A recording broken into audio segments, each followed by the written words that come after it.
Nenhum cidadão comum pode atravessar livremente a Antártida. Você pode comprar uma viagem, embarcar num cruzeiro, pisar em pontos autorizados e voltar para casa dizendo que esteve no continente mais isolado do planeta. Mas isso não significa que você realmente viu a Antártida. Apenas que você foi levado a uma pequena área permitida, dentro de uma rota controlada com regras rígidas, tempo limitado e acesso restrito. O restante permanece fora do alcance público, protegido por justificativas ambientais, logísticas e científicas. A versão oficial diz que tudo isso acontece porque a Antártida é um ambiente extremo, perigoso e frágil. As temperaturas podem cair a níveis letais. Os ventos podem ultrapassar velocidades absurdas, tempestades surgem sem aviso e enormes fendas escondidas sob a neve podem engolir uma pessoa em segundos. Além disso, o continente abriga ecossistemas sensíveis, áreas de pesquisa internacional e regiões nas quais qualquer interferência humana pode causar impactos ambientais difíceis de reverter. Essa explicação parece razoável, mas ela não responde tudo. Porque a Antártida não é apenas um lugar difícil de visitar. Ela é um território regulado como nenhum outro do planeta. Para chegar lá, é preciso seguir autorizações, protocolos e rotas específicas. Expedições independentes são extremamente limitadas. Deslocamentos fora das áreas aprovadas exigem planejamento rigoroso e até mesmo pessoas que trabalham em bases científicas não circulam livremente pelo continente. Quem vive ali permanece na prática confinado a setores operacionais, bases, trilhas autorizadas e zonas previamente mapeadas. A maior parte da Antártida continua intocada, inacessível e invisível ao público. E esse controle não pertence só a um único país. A Antártida não tem um governo próprio, ela não tem população nativa permanente e não pertence oficialmente a nenhuma nação. Mesmo assim, algumas das maiores potências do mundo concordaram em manter regras rígidas sobre o continente. Países que discordam em guerras, comércio, armas, fronteiras, energia e influência global conseguiram chegar a um acordo quase perfeito quando o assunto é a Antártida, o que só aumenta o mistério. Esse acordo é o Tratado da Antártida, assinado em 1959, e é a base de toda a estrutura que mantém o continente sob o controle internacional. Oficialmente, o tratado determina que a Antártida deve ser usada apenas para fins pacíficos e científicos. Ele proíbe atividades militares, impede reivindicações territoriais definitivas, limita a exploração econômica e estabelece cooperação entre países. Na superfície, parece um dos maiores exemplos de diplomacia da história moderna. Mas, para quem observa com mais atenção, o tratado também funciona como uma cerca invisível em torno do lugar mais misterioso da Terra. Ninguém conquista, ninguém explora livremente, ninguém perfura onde quer, ninguém atravessa sem permissão. Tudo precisa ser justificado, autorizado e registrado. E essa é a parte que alimenta tantas suspeitas. O mundo não consegue concordar sobre quase nada. Concorda? Potências nucleares se ameaçam, governos disputam influência, blocos econômicos entram em conflito, países brigam por petróleo, minerais, rotas marítimas e território. Mas quando o assunto é a Antártida, há uma disciplina, uma paz incomum. O continente permanece protegido, isolado e tratado como uma área especial há décadas. A pergunta que surge não é por que existe preservação ambiental ali, mas por que tanta gente poderosa concorda em manter o mesmo limite? Aí tem. A explicação oficial diz que essa união existe para proteger a ciência e o meio ambiente. Mas um pensamento que aponta para outra direção.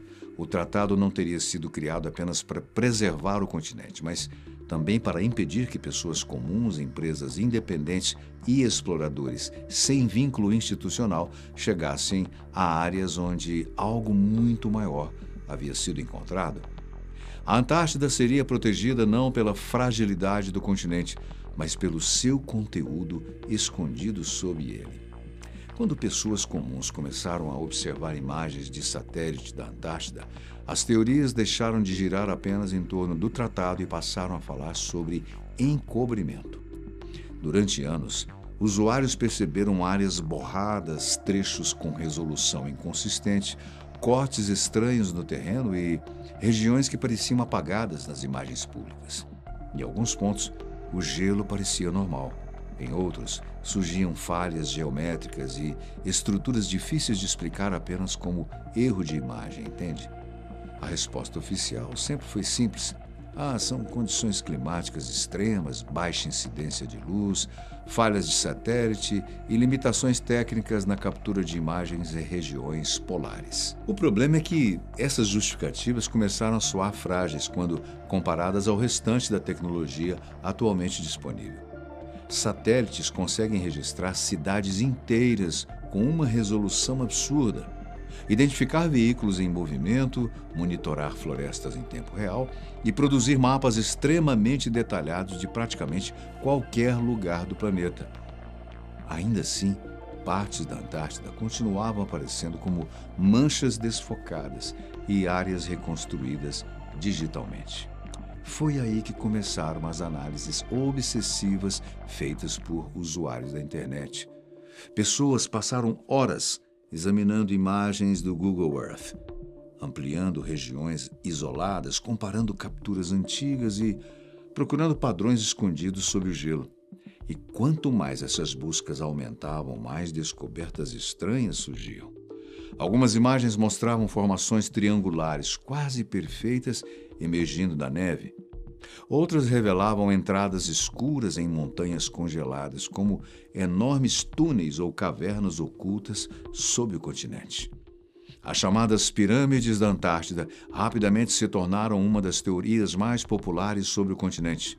Estruturas gigantescas, parcialmente cobertas por gelo, começaram a circular em vídeos e fóruns como possíveis evidências de construções artificiais enterradas ali há milhares de anos. Algumas delas realmente lembram pirâmides vistas do alto, com faces inclinadas e formato extremamente simétrico.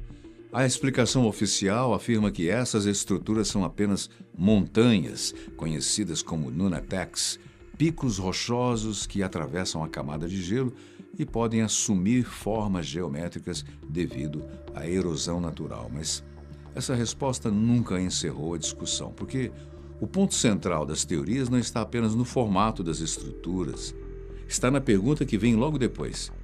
Por que existem tantas formações estranhas concentradas justamente no continente mais isolado e menos explorado do planeta? Algumas teorias afirmam que a Antártida não esteve sempre congelada. E isso é verdade até certo ponto. Há milhões de anos, o continente possuía florestas, rios, temperaturas muito mais altas e vida abundante. Fósseis, carvão mineral e vestígios de vegetação já foram encontrados debaixo do gelo. O problema começa quando essa informação passa a ser conectada a outra hipótese muito mais radical: a de que civilizações antigas poderiam ter existido ali antes do congelamento total do continente. Bem, dentro dessa teoria, as estruturas vistas nas imagens de satélite são os restos de construções enterradas pelo gelo ao longo de eras inteiras. Sob o deserto congelado, é possível encontrar pirâmides, bases subterrâneas, cidades antigas e até possíveis instalações não humanas. E quanto mais imagens aparecem, mais difícil é contradizer essas teorias. Mas pirâmides não foram as únicas coisas encontradas. Em diferentes momentos, usuários identificaram enormes buracos escuros no gelo, alguns deles com aparência quase circular, como aberturas gigantes no continente. Um dos casos mais famosos envolveu uma formação vista no Google Earth, que parecia uma entrada colossal perdida no meio das montanhas congeladas. A imagem se espalhou rapidamente porque a abertura lembrava menos uma caverna natural e mais uma passagem construída. Mas pouco tempo depois, versões dessa imagem começaram a desaparecer ou aparecer alteradas em capturas mais recentes. Para os defensores das teorias, está clara a tentativa de censura digital, não apenas uma questão de não esconder a qualidade da imagem. Certas áreas estariam sendo deliberadamente editadas antes de serem disponibilizadas ao público. E então começam as comparações com outras operações de ocultação envolvendo tecnologia espacial. Usuários passaram a acusar empresas como Google e até agências ligadas à NASA de utilizarem reconstruções artificiais para preencherem regiões inteiras da Antártida. Algumas imagens realmente parecem renderizações digitais em vez de fotografias reais. Texturas repetidas, sombras inconsistentes e áreas visualmente lisas demais passaram a ser apontadas como sinais de manipulação. Mas nenhuma teoria envolvendo a Antártida ganhou tanta força quanto as histórias ligadas ao almirante Richard Byrd. Byrd não era um aventureiro qualquer na internet.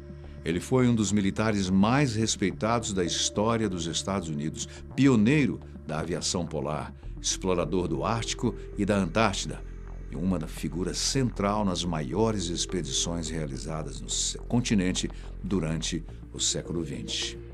O homem que mais se aproximou dos segredos da Antártida era também alguém com acesso direto ao governo, às forças armadas e às regiões mais isoladas do planeta. Em 1946, poucos meses após o fim da Segunda Guerra Mundial, os Estados Unidos lançaram uma gigantesca operação militar na Antártida, chamada Operação High Jump. Oficialmente, a missão tinha objetivos científicos e estratégicos: treinamento em ambientes extremos, testes de equipamentos, mapeamento aéreo e pesquisa polar. Mas a escala da operação sempre chamou atenção.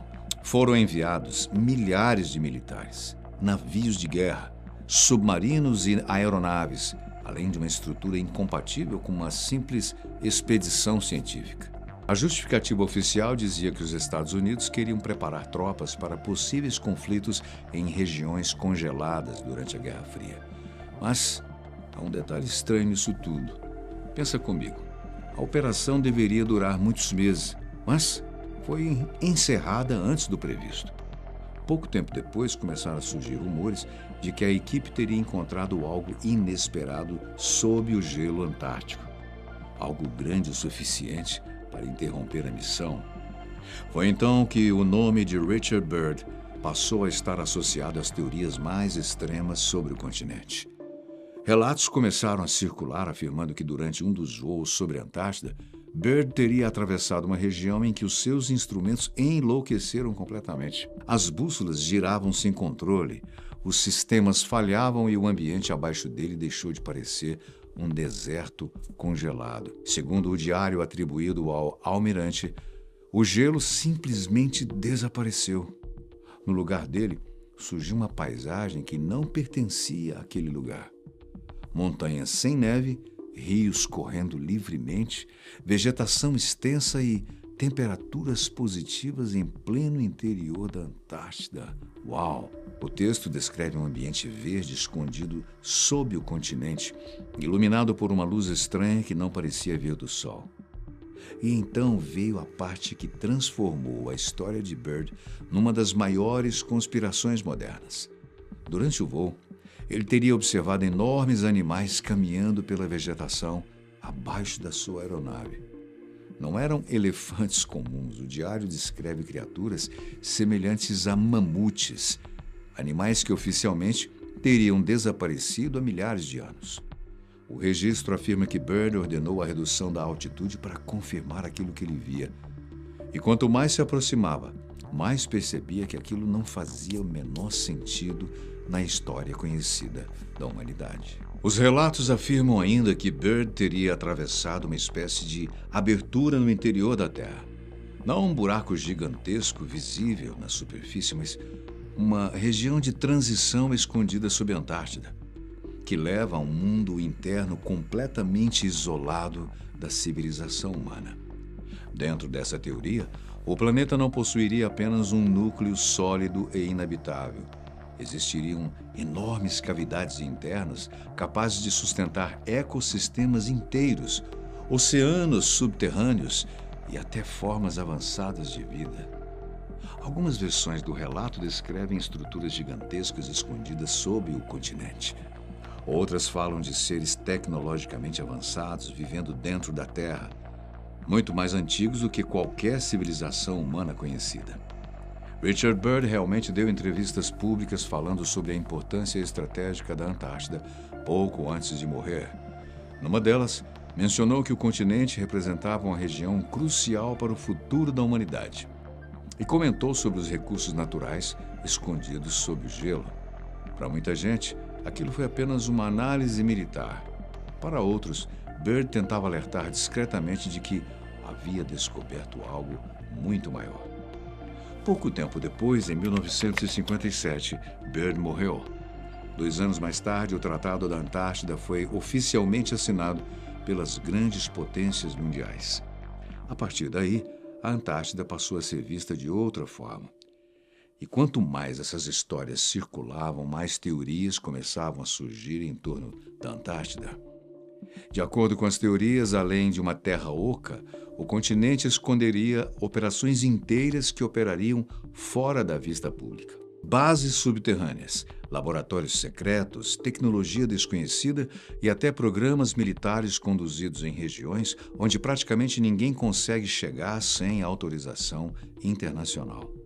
E, curiosamente, boa parte dessas suspeitas passou a se concentrar em um nome específico, McMurdo Station. É oficialmente a maior base de pesquisa da Antártida, operada pelos Estados Unidos e atua como o principal centro logístico das operações americanas no continente.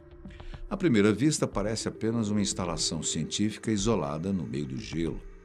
Durante o verão, a base chega a abrigar mais de 1.000 pessoas.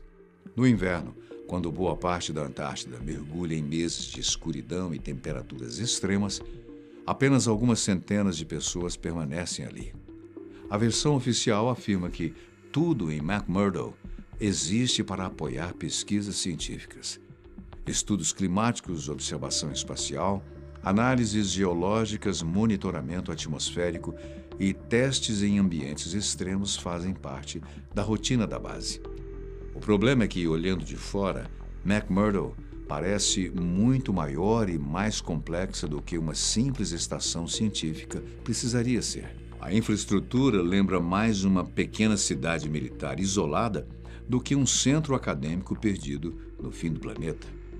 E apesar de o Tratado da Antártida proibir atividades militares no continente, as Forças Armadas continuam participando diretamente das operações logísticas da região. Aviões militares transportam equipamentos, pilotos militares realizam missões de apoio a estruturas ligadas à defesa, ajudam a manter o funcionamento das bases. Oficialmente, isso acontece apenas por necessidade operacional, mas essa presença constante é vista como uma evidência de que existe muito mais acontecendo sob o gelo. Pessoas que trabalharam na Antártida costumam afirmar que grande parte do continente permanece inacessível até mesmo para quem vive ali. Funcionários recebem áreas autorizadas para circulação, rotas limitadas e permissões específicas para qualquer deslocamento fora das bases principais. Expedições para regiões mais profundas exigem autorização, treinamento especializado, rádio de comunicação e acompanhamento rigoroso. A justificativa oficial continua sendo a segurança, mas para muitos, esse controle extremo parece ser compatível demais com a ideia de isolamento deliberado. Segundo essas narrativas, as estruturas visíveis na superfície seriam apenas a parte operacional acessível ao público. A verdadeira atividade aconteceria abaixo do gelo, conectada por túneis, hangares ocultos e áreas subterrâneas gigantescas construídas longe da observação externa. O que Byrd encontrou sob a Antártida não era apenas uma anomalia geográfica. Era uma entrada.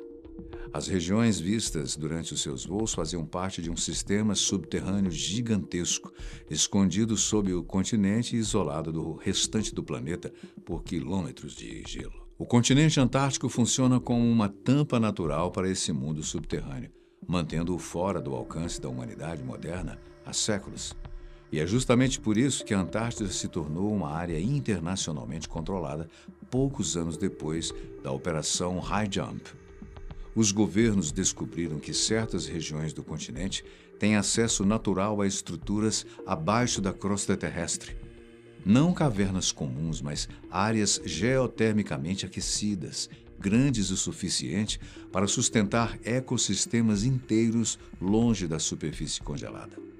McMurdo Station foi construída próxima a uma dessas regiões. Oficialmente, ela é apenas uma base científica. Na prática, funciona como um ponto de vigilância e controle de uma das principais áreas de acesso sob o gelo. É por isso que grande parte da Antártida permanece inacessível até mesmo para pesquisadores que atuam lá. As zonas autorizadas existem para manter qualquer pessoa longe das áreas onde essas entradas foram identificadas. Isso também explica as imagens censuradas vistas por tantos usuários ao longo dos anos. As estruturas triangulares, os enormes buracos escuros nas montanhas e as áreas constantemente borradas não são erros de satélite. São regiões monitoradas porque revelam partes do sistema subterrâneo escondido sob a Antártida.